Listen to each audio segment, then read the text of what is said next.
Principalmente si tiene un número de golpes, digamos, elevado, quiere decir que la estructura del suelo es un poco más cerrada, por lo tanto el volumen de aire es menor, ¿sí? A pesar de que el contenido de agua sea muy poco, el grado de saturación puede tender a ser un poco más elevado. Por ejemplo, lo vimos, les explicaba, por ejemplo, de una esponja. Imagínense que está en un estado suelto, el volumen de aire que tiene es muy alto. Sin embargo, si la comprimimos hasta el punto de no exprimir la esponja, el volumen el peso de los sólidos no cambia, el volumen del agua tampoco cambia. Sin embargo, el volumen del aire es el que cambia, por lo tanto, el grado de saturación es el que se ha incrementado considerablemente. Entonces, por ahí podemos partir de qué grado de saturación podemos agregarle al tipo de suelo, que también dependía de acuerdo a la profundidad del suelo. Vimos que en la superficie el suelo va a tender a ser un poco más seco, por lo tanto el grado de saturación va a tender a ser menor y conforme a la profundidad se va a incrementar. Habíamos visto la parte de, bueno, aquí les había explicado algo considerable. Los contenidos de agua pueden ser altos y pueden ser muy bajos, dependiendo del tipo de suelo. Y por ejemplo aquí tenemos un número de golpes muy bajo para estratos arcillosos muy blandos y, digamos, mostraba picos para los pequeños lentes de arena. ¿Sí? Y vimos que a partir del nivel freático hay que considerar el suelo completamente saturado, es decir, que tendrían un grado de saturación igual al 100%. Hasta aquí no hay ninguna duda de lo que vimos de clase pasada.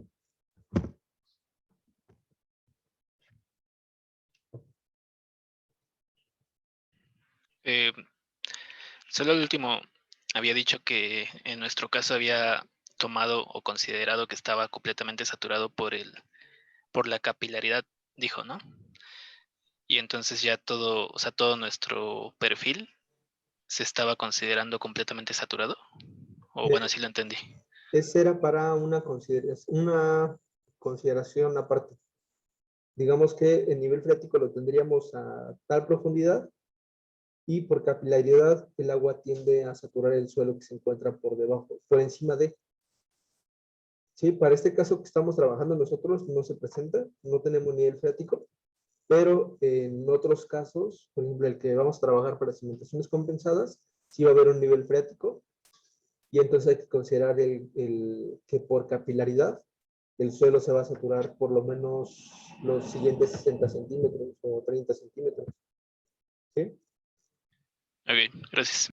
Ok. ¿Alguna duda?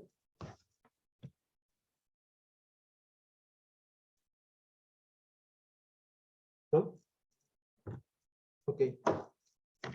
Entonces, les había comentado que calcularan los pesos volumétricos. Yo ya los calculé. Como si no tuviera ningún problema.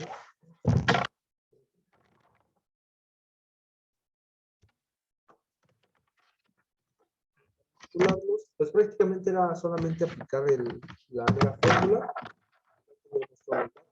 El único dato que quedaba un poco al aire del grado de saturación, pero ya lo habíamos definido y más o menos en qué podía estar y que el peso volumétrico conviene calcularlo en términos de grado de saturación y no en términos de la relación de vacíos, por el hecho de que en la relación de vacíos podemos trabajar en un rango muy amplio, desde 0 hasta infinito. En cambio, con el grado de saturación nos limitamos de 0 a 100% y es un poco más fácil.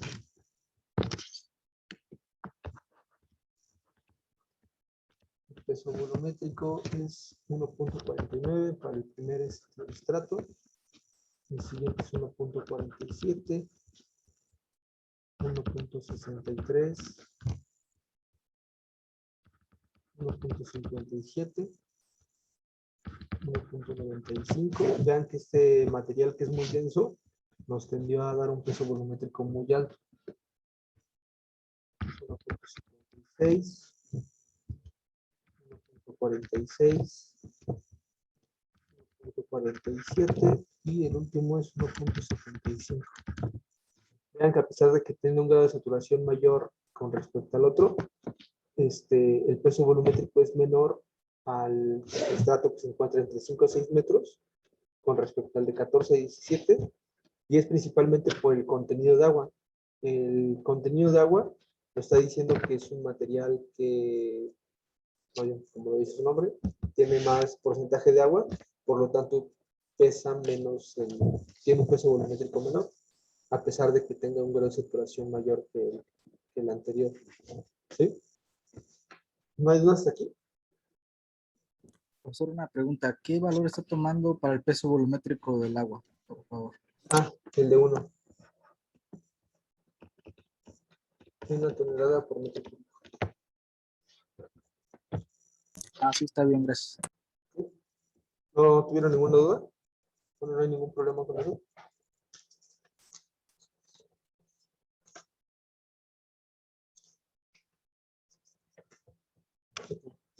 Entonces, ya tenemos todos los datos. Ahora, ¿qué lo que requerimos?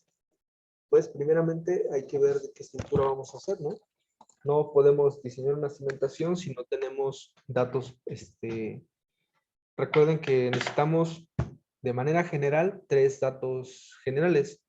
Las descargas, geometría, características de la estructura, que involucra ya todo el proyecto arquitectónico, descargas, geometrías, y la parte geotécnica, que involucra la parte de la exploración, parámetros mecánicos, propiedades índice, para poder diseñar una cimentación. Entonces, tenemos esta estructura.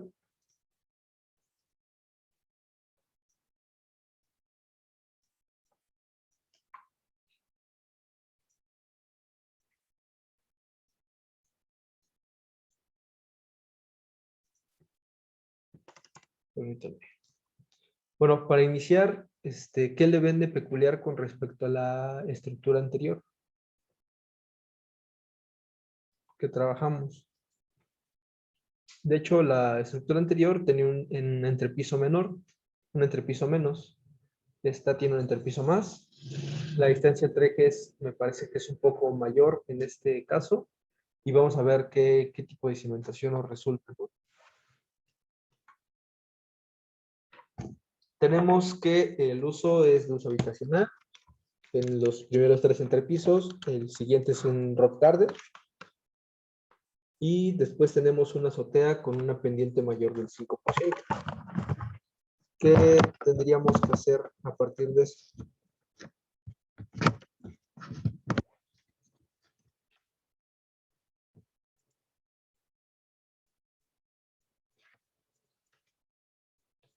Pues vamos a empezar con las descargas, ¿no?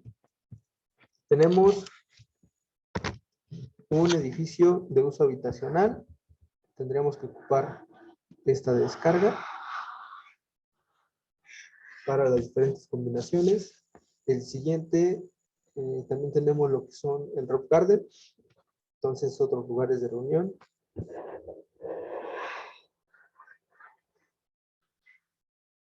Y para este caso tenemos una pendiente mayor del 5%. Entonces tendríamos que ocupar esta. ¿Ok? ¿Todas? No.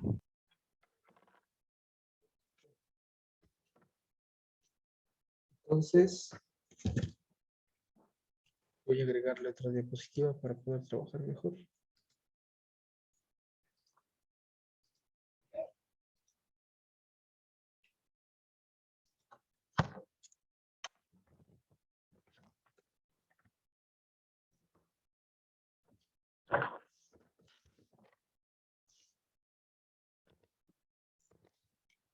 Tenemos primero lo que es la carga muerta, que estamos manejando en toneladas por metro cuadrado. Vamos a poner lo que es el entrepiso. Tenemos la azotea, el garden, el nivel 2, nivel 1 y la planta baja. Tenemos carga muerta de 0.3, 0.4, 0.4, 0.4, 0.4.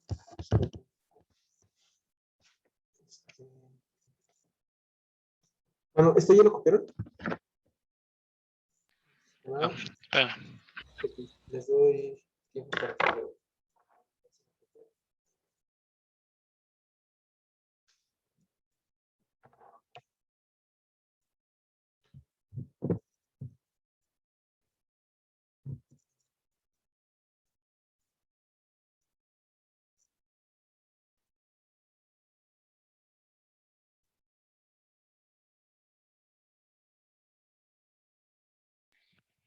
En este ejercicio vamos a hacer lo mismo que hicimos en el primero, ¿verdad?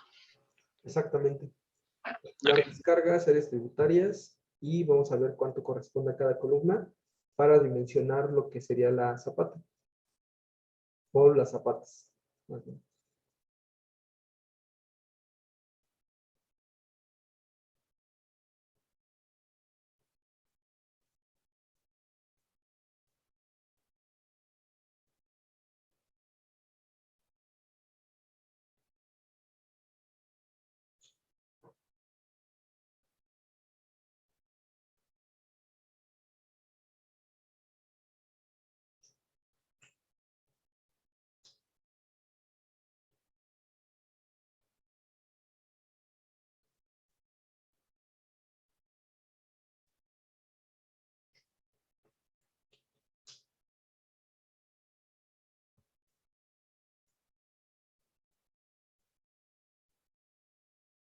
Me dicen cuando yo leí en Ya. Una pregunta. Sí. ¿Podría recordar de dónde saca se llama la tabla con la que vamos a guiarnos para las descargas? Ok. Esta de acá. Ajá, ¿de dónde? Viene en las normas técnicas complementarias para diseño y no. Normas técnicas complementarias sobre criterios y secciones de diseño de edificaciones. Está igual subido en la plataforma de las normas para que lo puedan checar. No me recuerdo, creo que es el apartado 3.1 de las normas técnicas. Bueno, si quieren, terminen de copiar esto y ahorita lo revisamos directamente en la norma. ¿Sí?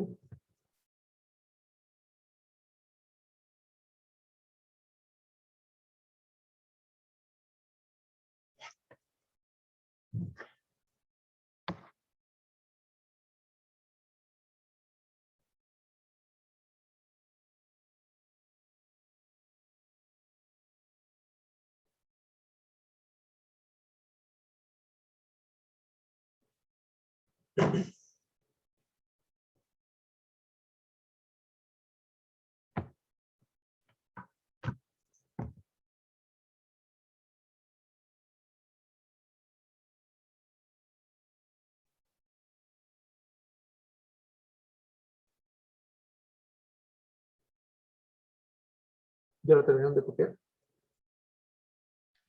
Ya. ¿Los demás? Ya, gracias. Sí, yo también. Entonces, voy a hacer una pequeña pausa para ver lo de las normas que les comento. Es el...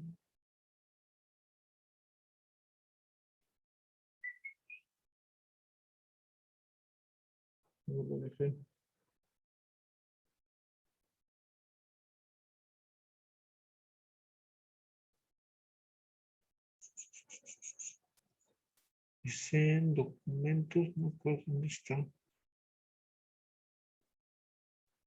Híjole. Acá está. Las de acciones. Ustedes igual se los compartí en la plataforma. Les compartí las de acciones, las de sismo y las de cimentaciones. Realmente normas técnicas complementarias sobre criterios y acciones para el diseño estructural de las edificaciones. Y me parece que es en el apartado 3.1. No, fui más abajo. Es aquí, en la tabla 6.11.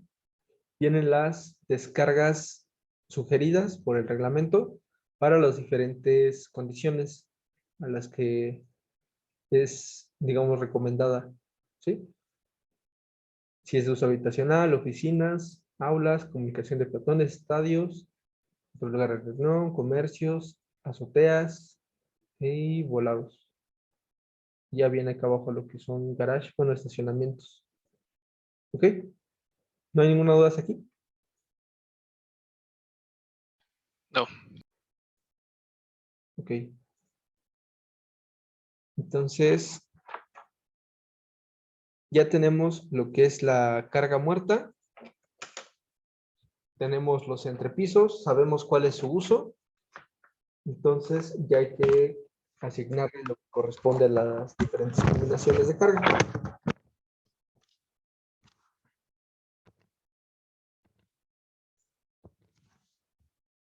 Sería la carga viva máxima, la carga viva accidental y la carga viva media. ¿Sí?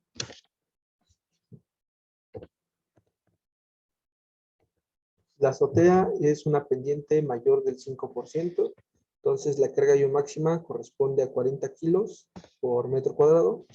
Aquí voy a anotarle kilonewton sobre metro cuadrado y entre paréntesis lo que corresponde a kilogramos sobre metro cuadrado. ¿Sí? Las unidades. Entonces son 40 kilogramos por metro cuadrado para azotea, 350 para lo que corresponde al roof garden y el uso habitacional son 190. Pero lo queremos en toneladas sobre metro cuadrado. Entonces hay que dividirlo entre 1000. Entonces para este caso son 0.04, son 0.35, 0.19 para los demás entrepisos. ¿No hay ninguna duda hasta aquí?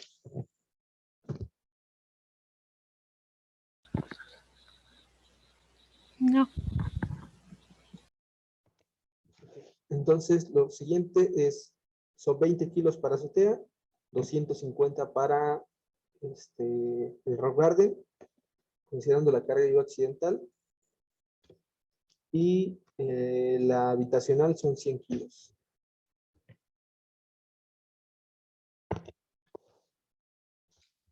Son 0.2, 0.2, 0.250 y 0.1 para los demás entrepisos.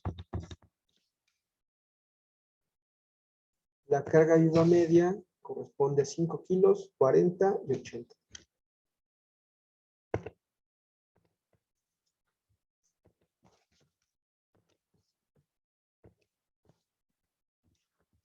.205, 0.04 y 0.08.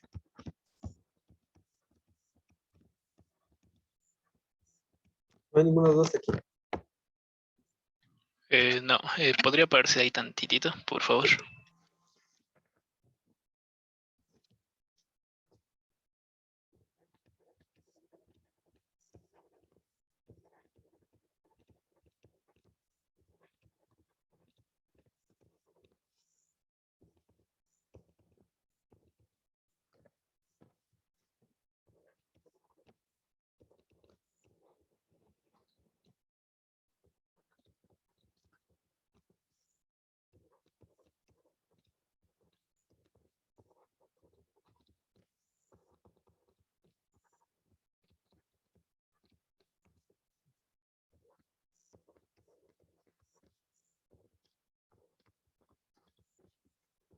¿Me dicen cuando yo lo hayan copiado?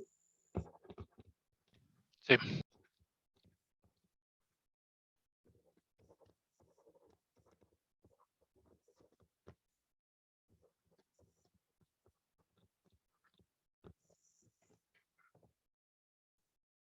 ¿Ya lo terminaron de copiar?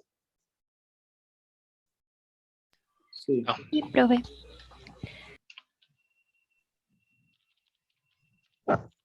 Sí, yo te tengo que faltar algunos. ¿Me dicen cuando lo terminen?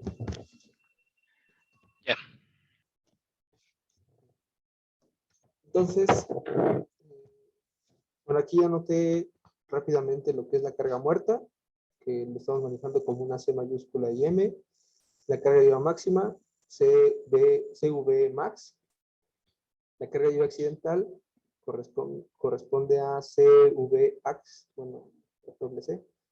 Y la carga viva media que corresponde a CVM. ¿Ok? Que de hecho, digamos, un tanto diferente a lo que marca la tabla. Creo que esto no se los había platicado antes, pero si no se acordaban.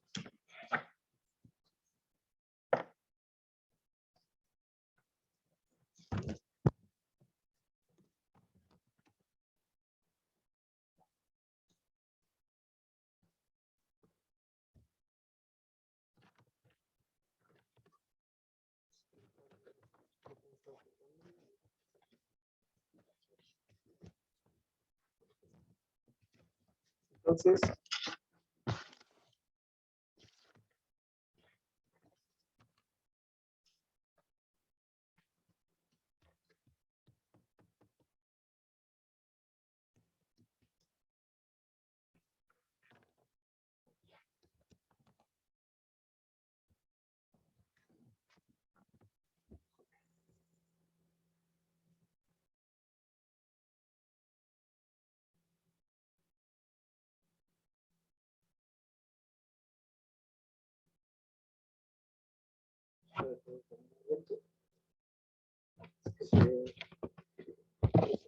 sobre el cable, y el cable no sé qué estaba pasando. Entonces, esperemos que no me cierre el PowerPoint.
Déjenme compartir las pantallas.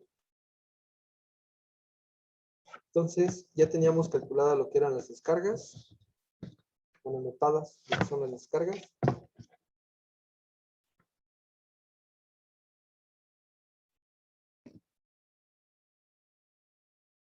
Y aquí rápidamente les voy a mencionar lo que habíamos visto en las clases anteriores al paro, y que la norma que dice WM es carga IVA máxima.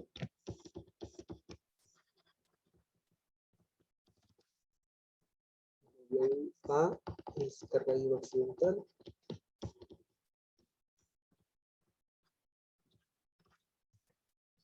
Y W es igual a carga IVA media. ¿Sí? Nada más para que lo tengan ahí contemplado. ¿Ok? Entonces ya tenemos estas descargas, hay que aplicar las siguientes combinaciones. Las combinaciones, habíamos dicho que tendríamos que tener la carga muerta más la carga IVA máxima. Como combinación 1, le vamos a manejar de esta manera. La carga muerta más la carga viva accidental corresponde a la combinación 2, y la combinación 3 es la carga muerta más la carga viva media. ¿Okay? Entonces aquí voy a anotar lo que sería la combinación 1, toneladas sobre metro cuadrado, la combinación 2 en toneladas sobre metro cuadrado, la combinación 3 en toneladas sobre metro cuadrado, y me pueden hacer las sumas de favor.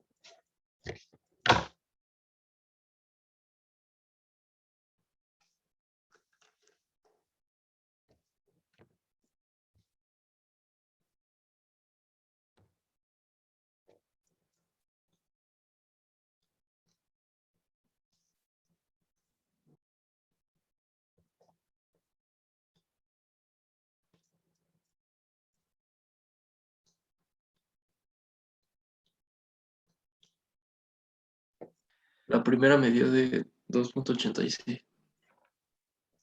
Toda sumada, ¿verdad? Sí, ya todo. Bueno, Pero vamos a trabajarlo individual. Del primero, ¿cuánto da?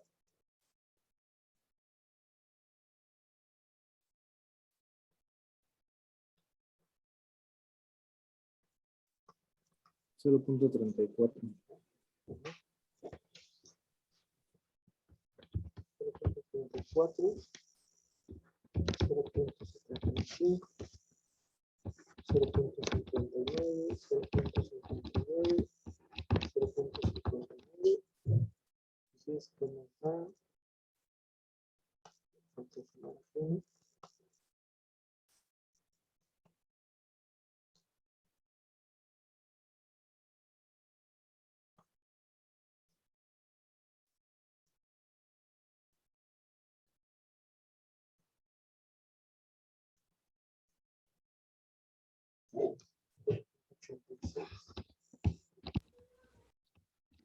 Ok, el siguiente. Me da de 0.32, 0.65, 0.5, 0.5 y 0.5. Y la suma es 2.47. Siguiente.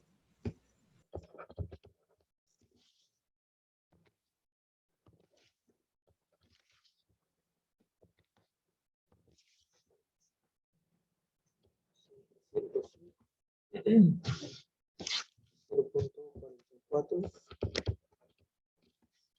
sería 0.48.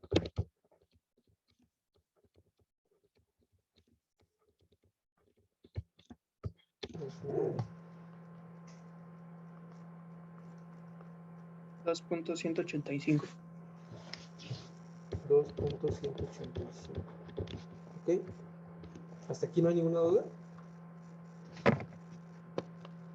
Había dicho algo del cambio de unidades que hacíamos con respecto a la tablita esa de las normas técnicas, pero no lo escuché bien cómo dijo que era.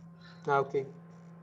Las unidades que tenemos es en kilogramos sobre metro cuadrado, pero lo estamos trabajando en toneladas.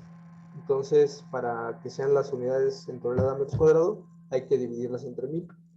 Si aquí son 190, entre 1000 serían 0.19 toneladas por metro cuadrado. Ah, ok, sí, gracias. ¿Sí? ¿No hay dudas?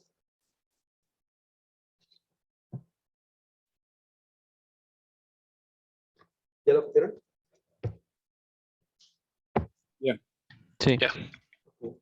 Entonces, ¿ahora qué más tendríamos que hacer? ¿Alguien lo recuerda?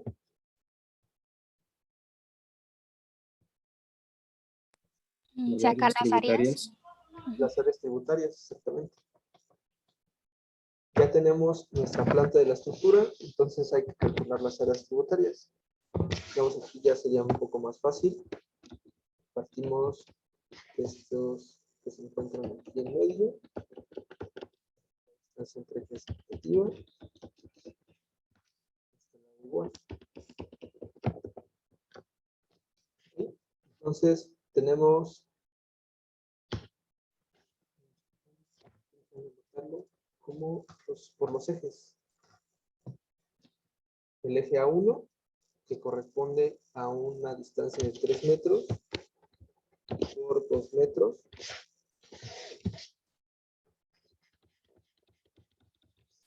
Y sería igual a la del C, y la de la 3, iguales a la del C3. ¿Sí? Después tenemos a esta del B1, que corresponde a 6 metros, y de este lado corresponde a 2 metros.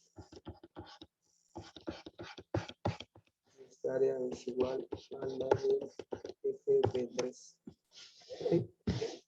Y después tenemos la del eje A2, que corresponde a 3 metros por 4 metros.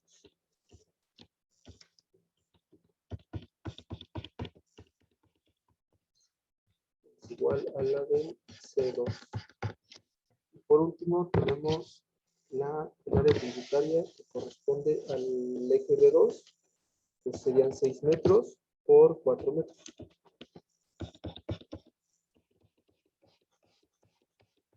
¿Sí? ¿No hay ninguna duda hasta aquí?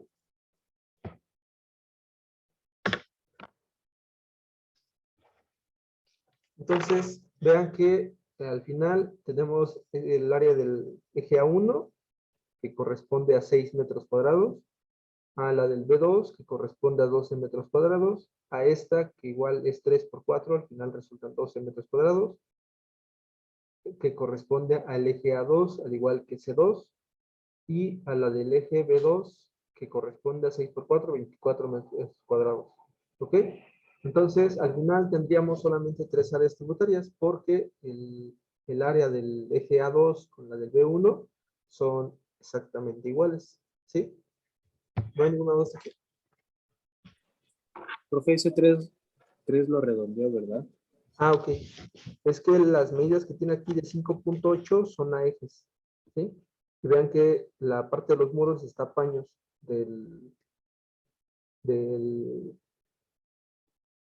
no fue la onda.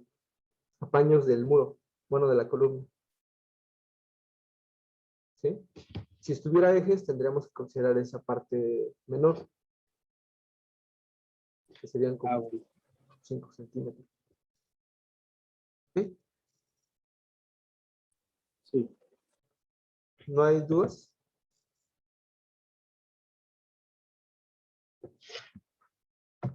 Ok. Entonces vamos a trabajar con esas 3 áreas tributarias.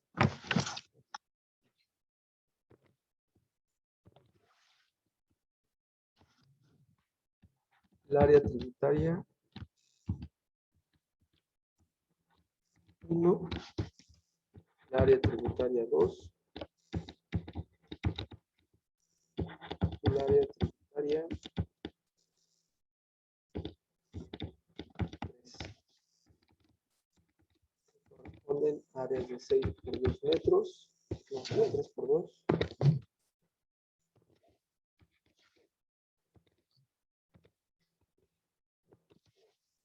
3 por 2, la siguiente 6 por 2, o aquí voy a ponerlo como paréntesis, que igual era la que corresponde a 3 por 4,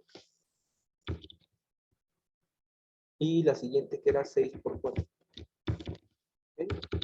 Entonces serían 6 metros cuadrados, aquí serían 12 metros cuadrados, y aquí serían 24 metros cuadrados. No hay ninguno de los dos aquí.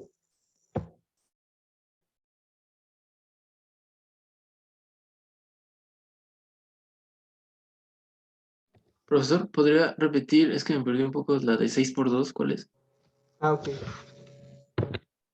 Corresponde a la de el eje B2, B1, perdón. Esta de 6 metros por 2 metros, que es igual a la del eje B3, que corresponde a 6 por 2.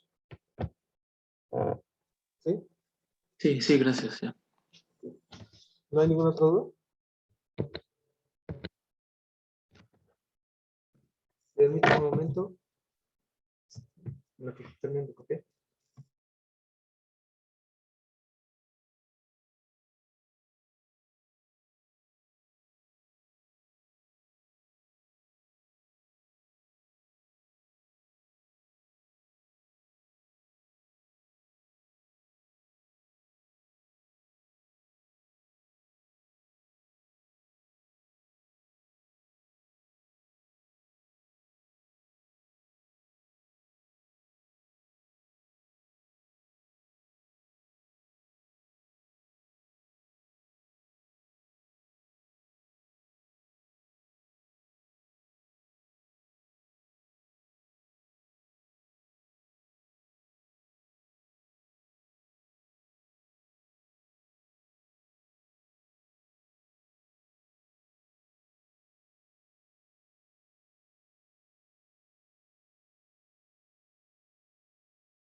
Ok. ¿No hay ninguna otra duda?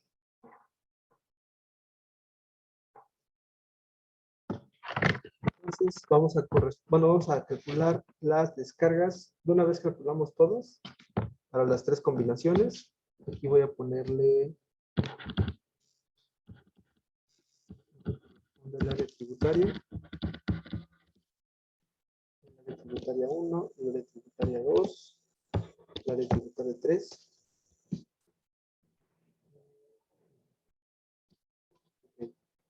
Y aquí ponemos lo que sería la combinación 1, la de la combinación 1.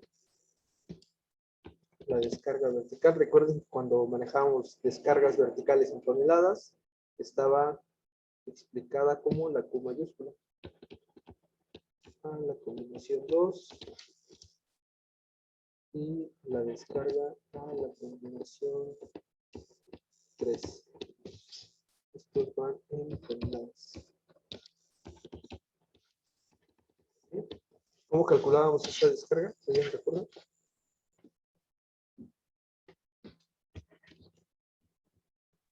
Pues nada más multiplicando la combinación por el área, ¿no? Exactamente. Era la combinación, no voy a poner sus índices porque es exactamente lo mismo para las tres, por el área tributaria. Cualquiera que corresponda. Entonces, la primera sería 6 metros por 2.86.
Aquí no hay ninguna duda.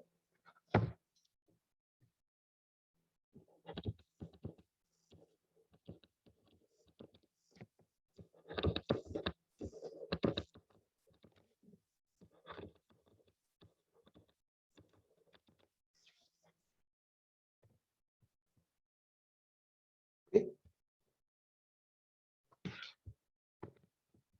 ¿Lo copiaron? Ya.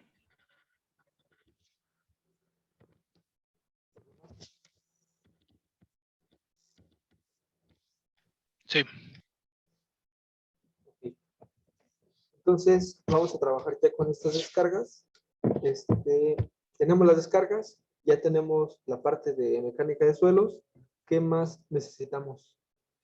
¿O a qué, más bien, qué es el siguiente paso que tendríamos que hacer?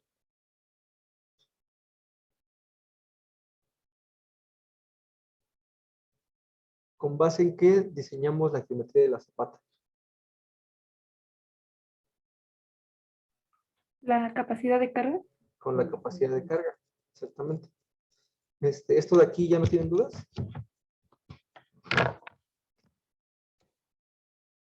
Entonces, me voy a regresar un poco. Tendríamos estos datos del perfil estratigráfico. Tenemos el número de golpes, contenido de agua, densidad de sólidos, la saturación. Ya calculamos los pesos volumétricos. Ahora, ¿qué necesitamos para calcular la capacidad de carga? ¿Nos sirven algunos de estos datos que tenemos?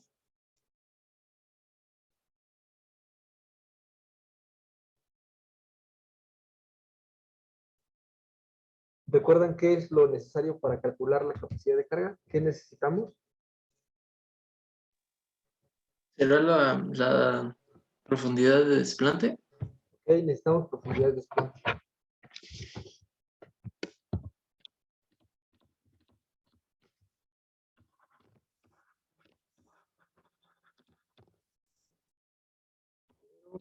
La profundidad de desplante.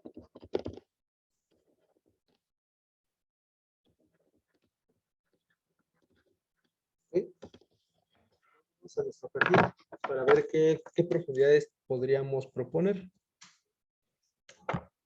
Teníamos La arcilla café ligeramente roja con arena fina compactada, que es un estrato competente. Tenemos un número de golpes de 35, 30, hasta 27 golpes.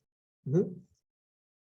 Después tenemos una arcilla café rojizo con arena Pómex suelta, ujú, que termina hasta los 2,5 metros. Y después tenemos una arcilla café rojizo con poca arena. Ahora, con base en esos 3 primeros estratos que les dije, ¿a qué profundidad ustedes propondrían?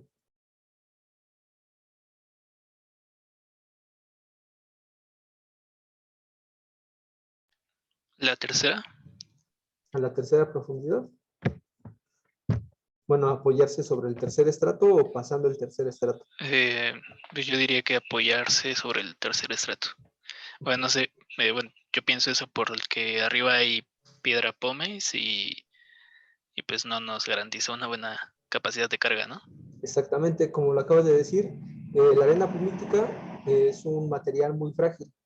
Entonces, si decidimos desplantarnos sobre a lo mejor 1 metro, ¿no? Tenemos todavía parte del estrato resistente. Sin embargo, inmediatamente ya tenemos la arena pumítica. A la arena pumítica la aplicas carga y si vencemos más bien si la carga que le estamos aplicando es mayor a la resistencia entre partículas, ¿qué creen que pase con esas zapatas?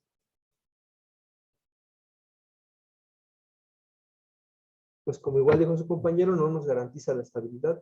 Se va a empezar a desgregar ese material y va a provocar asentamientos muy grandes, ¿sí? Que no siempre van a ser uniformes. Entonces, hay que tener cuidado con eso y hay que pasar esos estratos. Y como bien dice su compañero, nos podemos desplantar sobre el estrato que está bueno, el tercer estrato, que corresponde a una profundidad de 2,5 hasta 3,5 metros, ¿sí? Ahora, ¿qué profundidad propondrían ustedes? ¿Nos vamos inmediatamente debajo de los 2,5 o lo aumentamos un tantito más?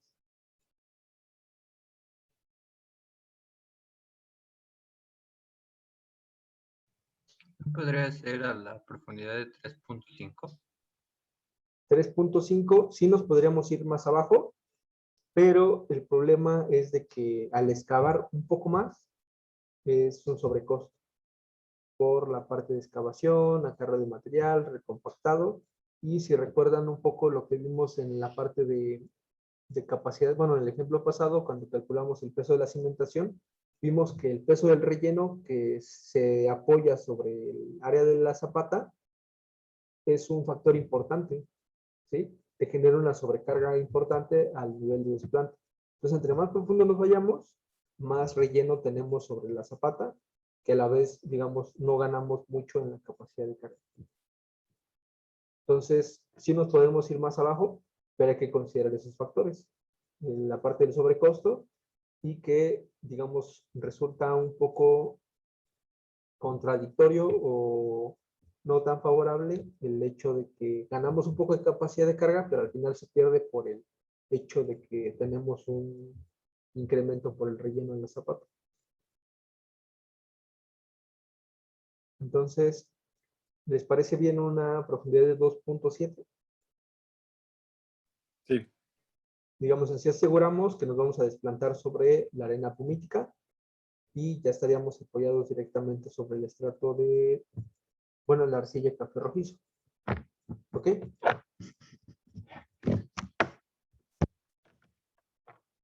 ¿No hay ninguna duda hasta aquí?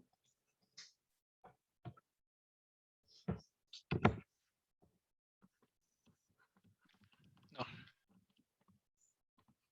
Ok. Ya definimos la profundidad de desplante. ¿Qué más requerimos para calcular la capacidad de carga?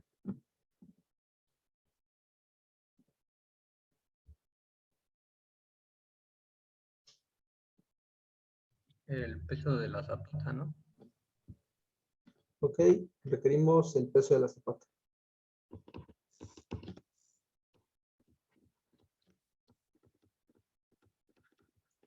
Pero antes de definir el peso de la zapata, bueno, también es parte de, pero, ¿La geometría? ok, geometría. El esfuerzo al nivel de desplante. El esfuerzo a nivel de desplante.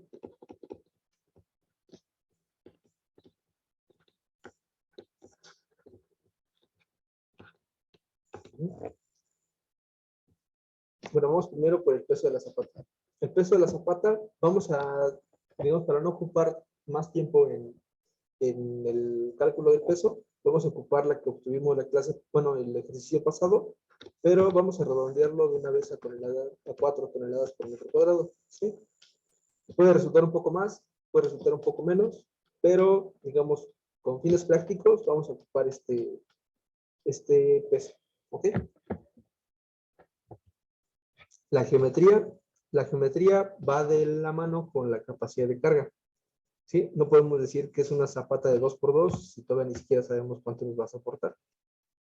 El esfuerzo a nivel de desplante, pues ya sabemos cuál es la profundidad. Bueno, ¿cómo decirlo? Ya tenemos la propuesta de la profundidad del desplante, por lo tanto ya lo podríamos estimar. Pero, ¿qué más necesitaríamos para calcular la capacidad de carga? Hay algo muy importante que están pasando por la...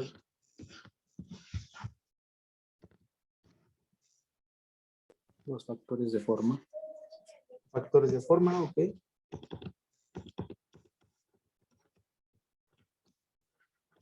Más. ¿No es la No sé línea si- de falla? Superficie de falla, ok. Ajá, ¿alguien iba a decir algo? Es que no sé si el tipo de cimentación, pero entraría en geometría, ¿no? Sí. ¿Qué más? A ver, voy a anotar aquí rápidamente lo que es la capacidad de carga última. Se está manejando. Profesor, una pregunta. ¿Es la densidad relativa o es que no me acuerdo qué significaba el DR? Ok, densidad relativa.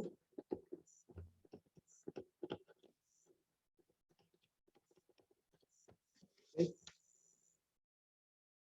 Teníamos un alfa 1 por C por NC más alfa 1' por el esfuerzo efectivo a nivel de desplante por NQ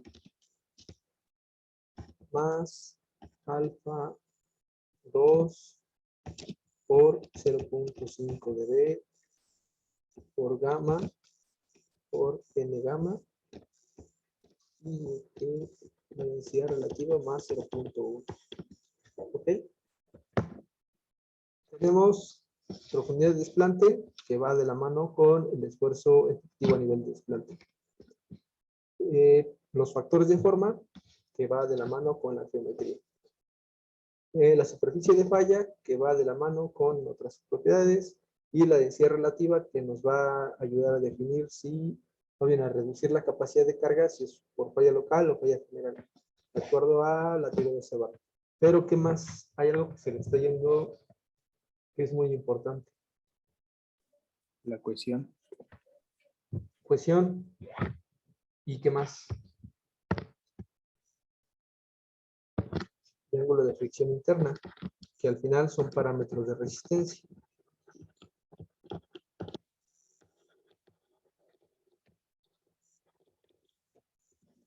¿Sí? Que es la cohesión y un ángulo de fricción interna. ¿Ok? Sin estos datos no podemos calcular la capacidad de carga. ¿Sí? No podemos decir que una zapata es de 2x2 si no sabemos cuánto nos va a aguantar. ¿Sí? La capacidad de carga tiene que ver directamente con los parámetros de resistencia. Digamos, todo va de la mano, pero sin un valor de C o phi no podemos hacer nada. No podemos decir si es mucho o es poco la capacidad de carga. No tenemos un parámetro definido. ¿Ok? Ahora, en los datos que teníamos, ¿ven en algún lado el ángulo de fricción interna o la cohesión?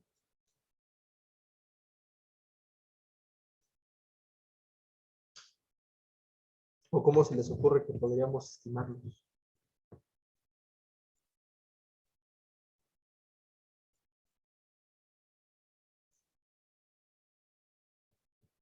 ¿Recuerdan que les había comentado que la prueba de capacidad, no, la prueba de penetración estándar consiste en medir el número de golpes con el que se avanzan 30 centímetros o 2 tramos de 15 centímetros, dejando caer la herramienta de 60 centímetros con su peso. No, 73 centímetros. Entonces, el número de golpes nos servirá de algo para estimar el ángulo de fricción interna en la ecuación.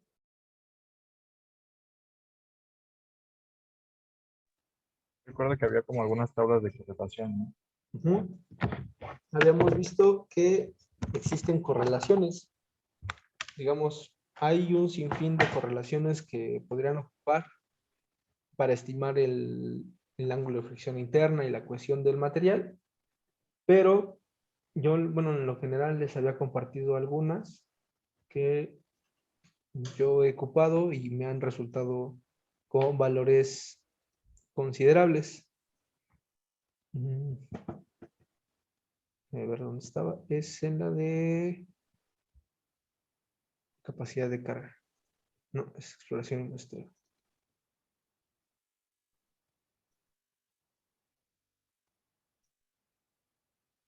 Bueno, aquí de capacidad de carga vamos a ocupar lo que es la tabla de, bueno, la densidad relativa, ahorita la ocupamos, y de los valores de NC, NQ y N gamma. Pero, por lo pronto, primero vamos a estimar lo que es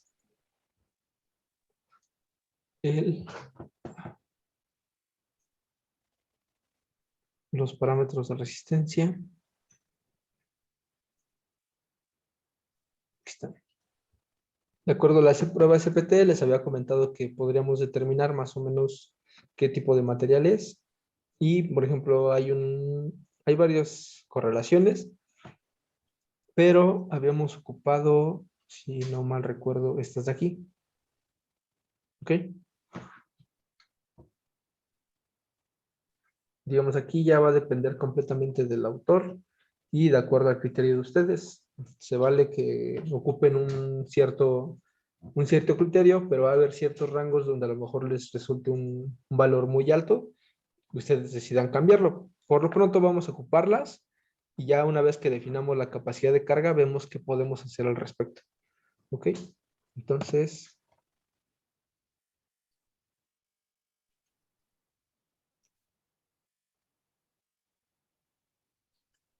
voy a mover esto hasta acá abajo mejor.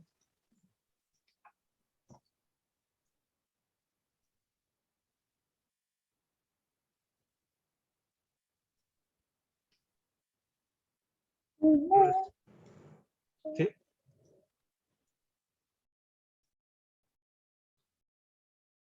Ok.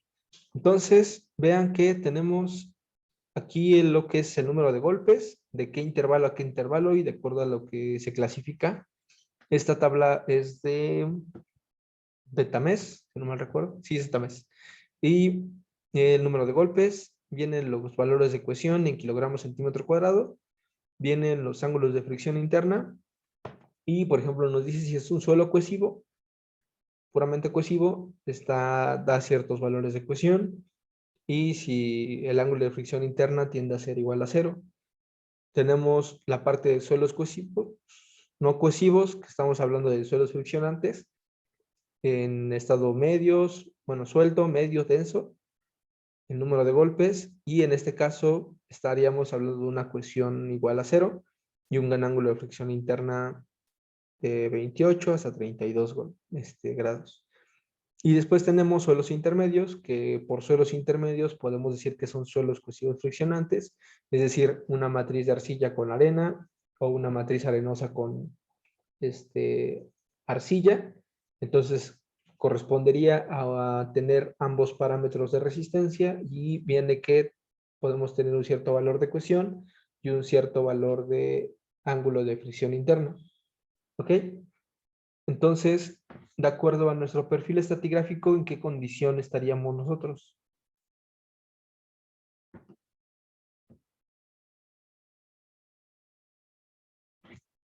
Voy a hacerle un poco de zoom.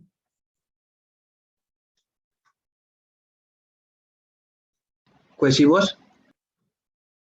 Cohesivos, sí, podemos trabajarlos con cohesivos, pero vean que casi todo tiene arena fina, En este caso son solamente limos, pero en la mayoría tenemos arcilla café rojizo con arena, ¿sí? Entonces vamos a dividirlo por los estratos que solamente tenemos arcilla y los estratos que tenemos ambos materiales. Bueno, aquí tenemos ambos. Tenemos arcilla café rojizo con arena, arcilla con arena fina, arcilla con arena, limo con arena, arcilla con arena. El único estrato que se mantiene solamente fino es el estrato 7.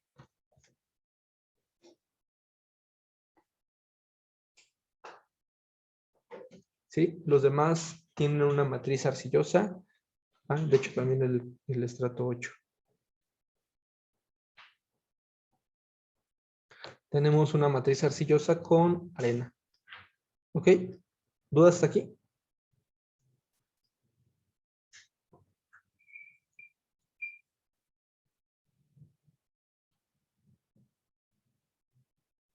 ¿No hay dudas?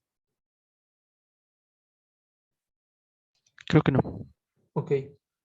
Entonces, la cohesión la vamos a determinar directamente con el número de golpes, pero el ángulo de flexión interna sería indispensable calcular la densidad relativa.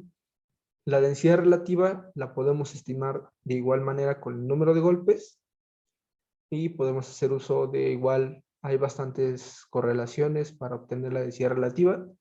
Yo en lo general ocupo la que propone Terzaghi, es más simple. Hay otras que involucran el esfuerzo efectivo y todo eso, pero de repente resultan valores muy altos.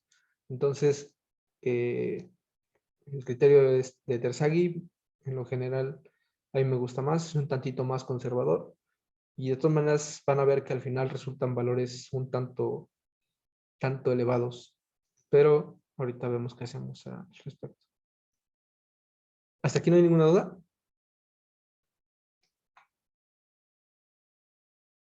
No, profe. Ok, voy a pegar aquí tantito esta para que nos permita leer la densidad relativa para los diferentes estratos.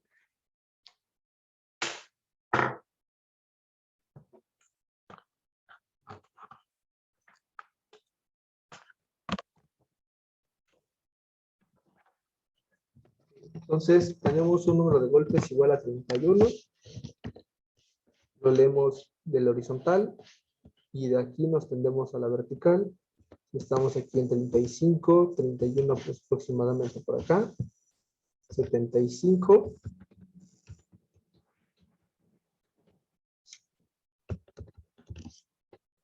Y más o menos por acá, al estar como cuánto más o menos creen que sea.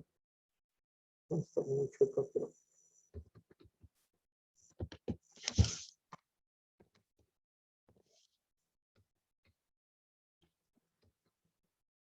¿Como un 60%?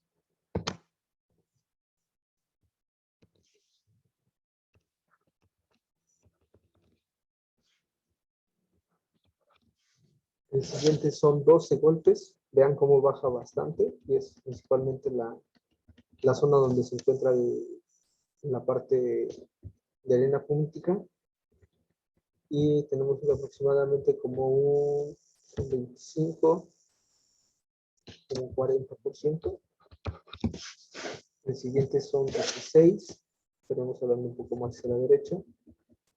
Tendríamos como un 47, un 45. El siguiente son 25 golpes. Aproximadamente son 55. El siguiente nos vamos hasta 50 golpes, que aumentamos hasta 78. El siguiente son 28. Estamos hablando más o menos de 60.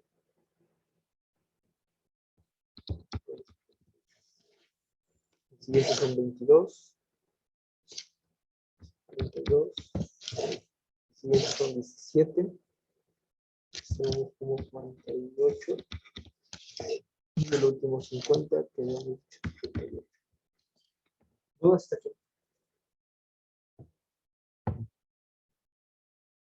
No. Ok.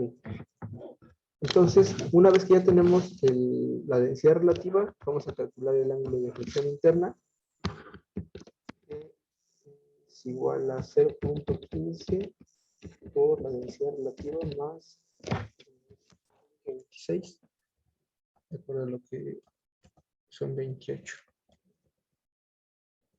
28 más 0.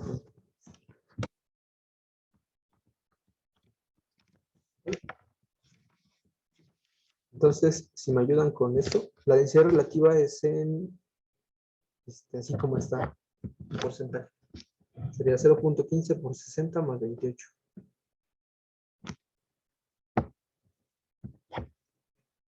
¿No hay dudas aquí?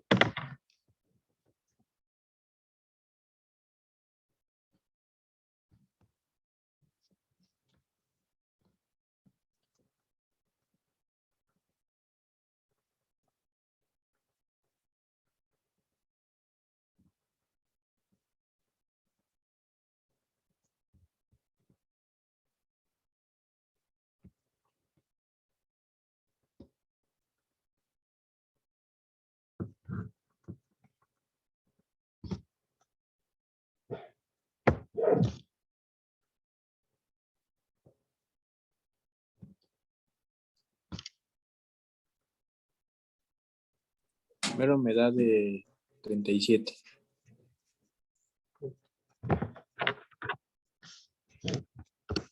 37. 34.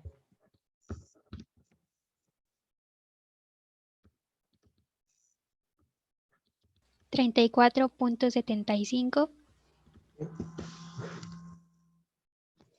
36.25. 39.7. 36.7. 35.8. 35.2 y 39.7. Ok. Vean que el ángulo de flexión interna es algo elevado. ¿Ok? Entonces, vamos a ver qué nos resulta. Bueno, les doy tiempo para que lo copien. Voy a hacer un poco más pequeño para que sepan de dónde salió.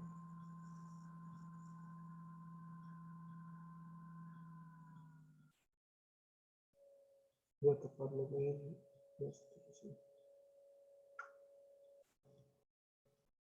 Me dicen cuando ya lo terminen de copiar.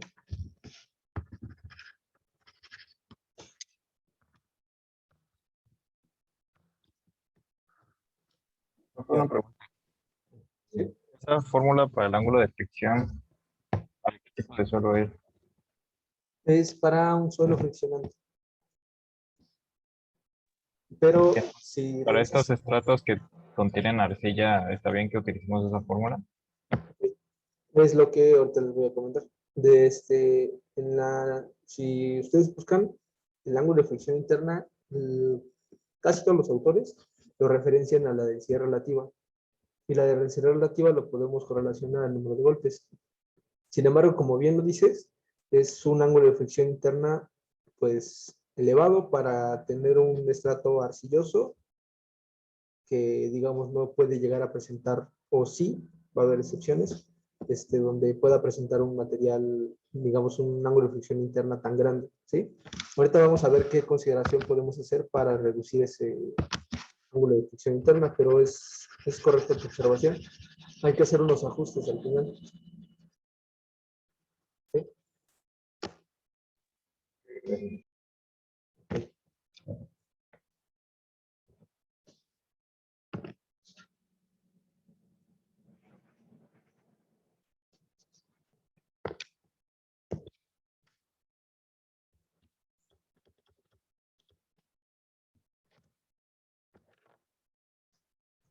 Está programado su examen a las 5:15. ¿Ya lo terminaron de copiar? Ya. Ok. ¿Cómo lo hacemos? Tendremos solamente 2 minutos para aportar lo siguiente. ¿Recuerdan cómo calcular la ecuación para suelos intermedios? Tendríamos que entrar de acuerdo al número de golpes que tenemos, ¿sí? Si tenemos un número de golpes menor de 10, ocupamos esta ecuación. Si tenemos un número entre 10 y 30, ocupamos esta siguiente. Si tenemos mayor de 30, ocupamos yo creo que mejor lo hacemos en la próxima clase, ¿sí? Pero por lo pronto, recuerden que vamos a hacer un pequeño ajuste con el ángulo de fricción interna. Son valores muy elevados y vamos a ver qué podemos hacer para reducir esos parámetros y al final tener un diseño que sea congruente, ¿no? ¿Hasta aquí no hay ninguna duda? No. Ok, entonces me parece que ya se va a habilitar el